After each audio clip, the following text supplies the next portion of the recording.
तो नमस्कार दोस्तों। स्पेक्ट्रम जब की जो हमारी सीरीज चल रही थी किसान आंदोलन की, उसमें नेक्स्ट टॉपिक है 1930 से 40 के दशक में किसान आंदोलन। इस समय क्या था, जो किसान आंदोलन थे वो जो राष्ट्रीय आंदोलन थे उसके ज़्यादा नज़दीक आए तथा उनकी आवृत्तियाँ बढ़ती गई, क्योंकि राष्ट्रीय आंदोलन जो सविनय अवज्ञा आंदोलन है वो पुरजोर तरीके से चल रहा था। उसी के साथ किसान आंदोलन भी की आवृत्तियाँ भी बढ़ती गई तथा पुरजोर तरीके से उनकी समस्या थे, उनको मांगों को उठाया गया था। इसमें किसानों की समस्याएं थी टैक्सों में कटौती करवाना, क्योंकि कर बहुत अधिक था, जो कि प्राचीन काल से भी था। लेकिन उन्होंने जो फर्स्ट वर्ल्ड वार था उसके बाद उन्होंने करों में बढ़ोतरी कर दी थी, उस कारण वो जनता परेशान थी। अवैध वसूलियाँ, जो अवैध वसूलियाँ थी, जो कर आयोग थे, जो लगान आयोग थे, जो कानून बने हुए थे, उनके अलावा भी बहुत सारी अवैध जो माल गुजारियाँ थी या जो वसूलियाँ थी वो थी, बेगार प्रथा थी, ज़मीन से बेदखली इत्यादि। ये जो किसानों की समस्या थी, ज़मीन से बेदखली तथा ऋण की भी बहुत बड़ी समस्या थी। जो साहूकार है, जो महाजन है, जो सूदखोर है, वो अधिकाधिक ब्याज लेते थे तथा उनकी ज़मीन तथा जो जानवर थे उनको भी वो जो गिरवी रखना पड़ता था किसानों को, उनको भी हड़प लेते थे। नेक्स्ट टॉपिक है अपना अखिल भारतीय किसान कांग्रेस सभा। अखिल भारतीय किसान कांग्रेस सभा की स्थापना की स्वामी सहजानंद सरस्वती ने 1936 में लखनऊ में। और संस्थापक कौन है?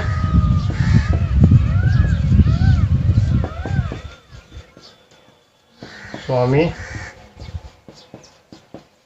सहजानंद सरस्वती, जो कि प्रथम अध्यक्ष भी थे, जो इसके और महासचिव थे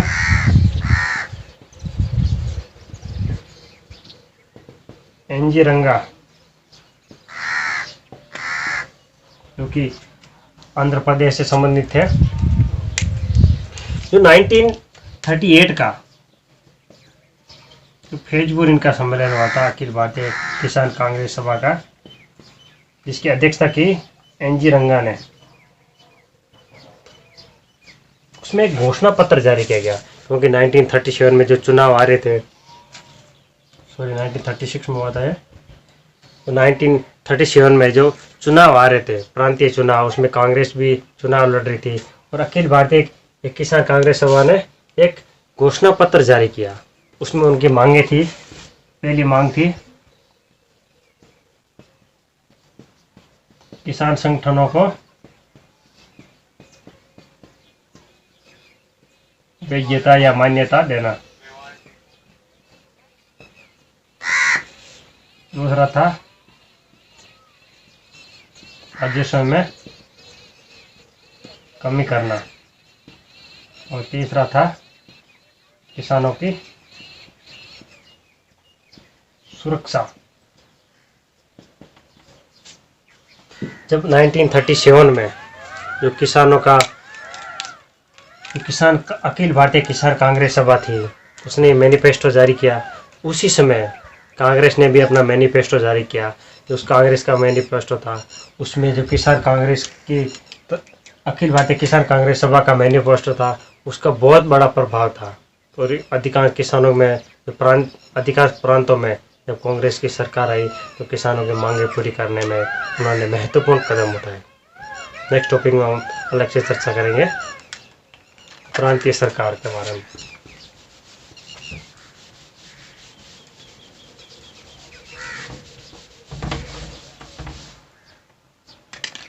और नेक्स्ट टॉपिक है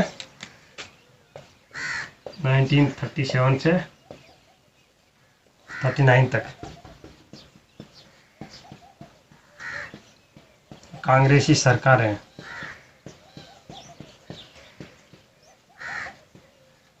उस समय किसान आंदोलन में क्या परिवर्तन आए। 1937 में जिन प्रांतों में कांग्रेस की सरकार बनी, लेकिन वो 1939 में उन्होंने सामूहिक रूप से त्यागपत्र भी दे दिया था। उसका एक अलग कारण है, उसके पर भी हम चर्चा करेंगे। इस समय क्या है, किसानों की मांगों का समर्थन किया गया। तो सरकारों ने मांगों का समर्थन किया, उनकी समस्या समाधान के लिए महत्वपूर्ण कदम उठाए गए।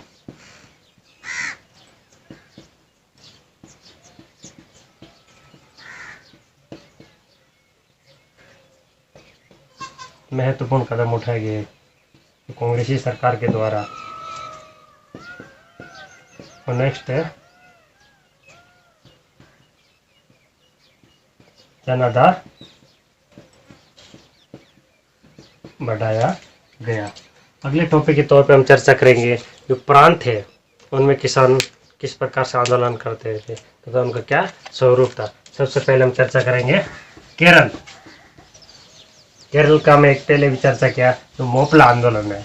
मोपलाओं ने तो इस प्रकार दमन किया कि आगे किसी भी आंदोलन तथा राष्ट्रीय आंदोलन में भाग नहीं लिया। पहले सबसे पहले है केरल।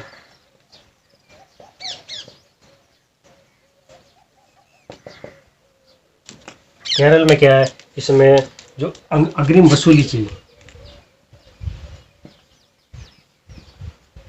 अग्रिम वसूली चल रही थी, जो दमनकारी नीतियां चल रही थी,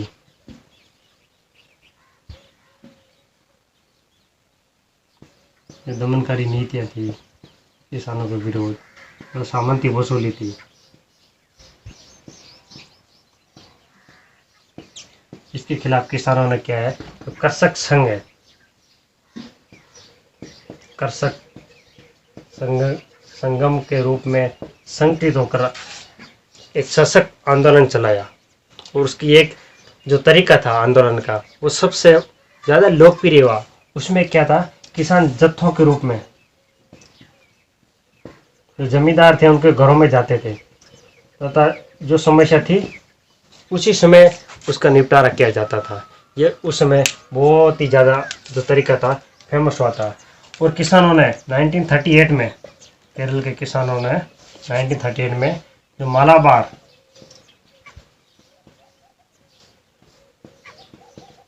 टेनेंसी एक्ट था 1929, उसके खिलाफ भी बहुत ही सख्ती से आंदोलन किया था।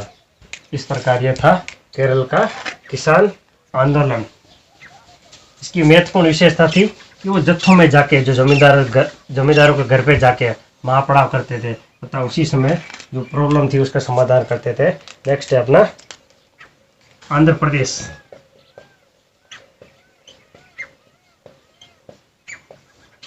आंध्र प्रदेश में क्या हुआ था, तो 1937 में जो चुनाव हुए थे, 1937 के चुनाव में तो जमींदार का जो समर्थक प्रतिनिधि था,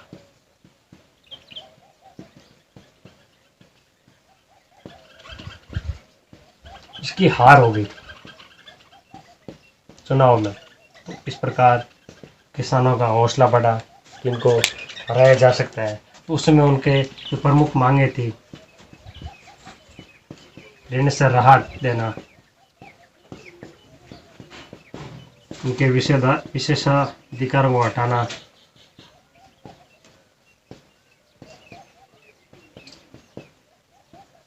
तथा नंबर 3 थी इनकी जो ज्यादती करते थे, ज्यादतियों को बंद करना। इन 3 मांगों को लेकर किसानों ने आंदोलन भी किया। अभी हमने कुछ देर पहले एक नाम लिया था, उसका नाम था एनजी रंगा।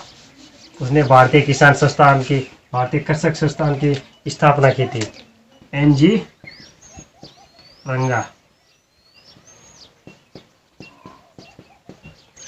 उसने वहाँ पे भारतीय कृषक संस्थान की स्थापना की तथा उसके नेतृत्व में आंदोलन चलाया। और यहाँ के किसान आंदोलन की सबसे बड़ी एक और खूबी थी, इसमें क्या है, जो वामपंथी नेता थे, जो वामपंथी नेता क्या करते थे, किसानों को पॉलिटी तथा इकोनॉमिक्स इकोनॉमिक्स की शिक्षा देते थे। इसमें क्या करते थे, जब जमींदार 1927 में जब जमींदार समर्थित हो प्रतिनिधि हार गए तो किसानों ने सोचा कि इनको हराया जा सकता है। उनके विशेषाधिकारों को ख़त्म करने के लिए तथा जो उनकी ज़्यादतियाँ होती थी उनको ख़त्म करने के लिए आंदोलन चलाया गया। NG रंगा, जिसका हमने अखिल भारतीय कांग्रेस सभा में उसका जो महासचिव थे, उन्होंने भारतीय किसान संस्थान की स्थापना की थी। तथा इसके बाद हम चर्चा कर रहे थे कि वामपंथी नेता